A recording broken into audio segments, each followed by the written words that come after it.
피상속인 부모님께서 치매 등으로 인하여 정상적인 의사 판단을 할 수 없는 경우 이를 법률적으로 의사 무능력이라고 하는데요. 이러한 의사 무능력자의 행위는 무효가 됩니다.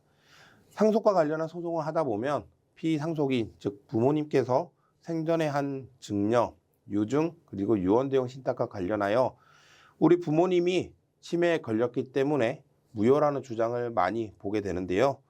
단순히 치매에 걸렸다고 해서 그 의사 능력이 없는 것은 아닙니다. 즉 의사 능력의 유무는 구체적 법률 행위와 관련해서 개별적으로 판단을 해야 하는데요. 이러한 의사 능력의 유무와 관련해서 유언에 관한 판결을 보면 유언자의 나이와 건강 상태, 문제되는 망인의 질병의 종류와 그 양상, 유언 당시에 망인이 보인 태도, 유언의 내용, 유언에 대한 종래의 의사, 그리고 수중자와의 관계 등을 통하여 종합적이고 개별적인 판단을 통해 의사 능력이 있는지 여부를 확인하게 됩니다. 특히 어떤 법률 행위가 그 일상적 의미만을 이해해서는 알기 어려운 특별한 법률적 의미나 효과가 부여되어 있는 경우에는 이 경우 의사 능력이 인정되기 위해서는 법률적인 의미나 효과에 대해서도 이해할 수 있을 것을 요한다. 그러니까 일상적 의미보다 조금 더 높은 수준의 의사 능력을 요한다고 보시면 됩니다. 우리 대법원은 지능 지수가 70이고 사회 연령이 6세 정도에 불과하며 읽기, 쓰기, 계산 능력을 제대로 갖추지 못한 상태에서 본인의 부동산에 관하여 근저당권을 설정하고 대출을 받은 사례에서 이러한 행위는 비록 원고가 직접 피고조합을 방문하여 일부 서류에 서명 날인하였다고 하더라도 이를 가지고 원고가 그 행위의 법률적 의미와 효과, 근저당을 설정하고 대출을 받는다는 것에 대한 의미를 이해하였다고 볼 수 없기 때문에 무효라고 판시한 바가 있습니다. 다만 이를 되돌리기 위한, 즉 본인의 권리를 찾기 위해서 원고가 직접 변호사에게 소송 대리를 위임한 것은 자기의 이익을 위한 것이므로 소송 행위로서 유효하다고 판단을 해서 이 개별적으로 판단을 하고 있음을 알 수가 있습니다.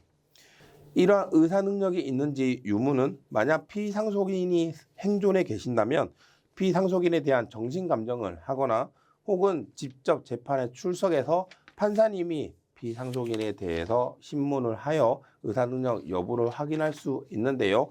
보통 판사님이 피상속인을 부르는 경우가 많지는 않습니다. 왜냐하면 피상속인이 치매에 걸렸다 하시더라도 이 치매란 것이 항상 그 상태가 나쁜 것이 아니라 컨디션에 따라서 달라질 수가 있고, 또한 판사님께서 그 피상속인을 신문하는 그 짧은 기간 동안 이분이 정말 의사 능력이 있는지 여부를 확인하기가 쉽지가 않기 때문에 보통은 판사님들이 정신감정을 할 것을 권하는 편입니다. 만약 피상속인이 사망하셨다면 과거 피상속인의 병원 기록에 대한 감정 등을 통해서 의사 능력 여부를 확인해야 하는데요. 치매 진단을 위해서는 MMSE, CDR, GDS 등이 많이 사용되는데 MMSE의 경우 24점 이상이면 정상, 20에서 23점이면 의심, 19점 이하면 치매 및 인지기능 저하 가능성이 높다고 해석되지만 단순히 그 수치가 낮다고 해서 의사 능력이 없다고 판단을 하기는 어렵다는 점에서 이 피상속인이 돌아가신 후에 병원 진료 기록을 감정한 결과만으로는 의사 능력이 없다고 인정받기는 쉽지가 않습니다. 하지만 저희 법무부의 율쌤은 그 어려운 쉬우지 않은 문제를 해결을 했는데요. 저희가 직접 수행한 소송으로서 부당 이득금에 관한 소송이었고요. 저희가 수행을 한 건입니다. 사실관계는 다음과 같습니다. 피상속인 망인께서는 어머님이셨는데요. 2011년 7월 15일에 치매 진단을 받으시고 이후 지속적으로 서울에서 병원에 다니며 진료를 받았습니다. 그런데 피고 상속인 중 한 명, 자녀 중 한 명이 어머님을 2021년에 갑자기 울산으로 데리고 가고요. 그로부터 얼마 있다가 피고에게 망인 소유 아파트를 유증한다는 유언 공정증서가 작성이 되었습니다. 그리고 또 얼마 있다가 이 아파트를 매매하고요. 이 매매 대금을 피고 등이 증여를 받게 되었습니다. 그리고 2022년도에 이 어머님께서 사망을 하셨는데요. 이 사건의 쟁점은 약 10년간 치매를 앓고 있던 망인이 한 유언, 그리고 아파트 매매 행위, 그리고 이 매매 대금을 증여한 것이 과연 법적인 효력이 있느냐? 의사 무능력 상태로서 무효가 아니냐는 점이었고요. 저희는 원고를 대리하여 망인이 당시 의사 무능력 상태에 있었으므로 이러한 모든 행위가 무효이고 마지막에 피고들이 받은 이 매매 대금은 부당 이득금으로 반환을 해야 한다고 주장을 하였습니다. 그리고 이러한 점을 입증하기 위해서 망인의 진료 기록 등을 제출을 하고요. 망인을 오랜 기간 진료해온 의사 선생님에게 사실조회를 해서 망인이 의사 능력이 없다는 점을 적극 주장을 하였는데요. 법원은 저희 주장을 받아들여 망인은 의사 무능력 상태에 있었다고 인정을 해 주었습니다. 그 근거를 보시면 망인은 2011년에 병원에서 치매 진단을 받은 이후에 지속적으로 치료를 받아왔고요. 그리고 실제 MMS의 CDR 점수가 좋지 않았고 그 다음에도 계속 치매가 악화된 것으로 나타났습니다. 특히 제일 중요한 부분이라고 볼 수 있는데요.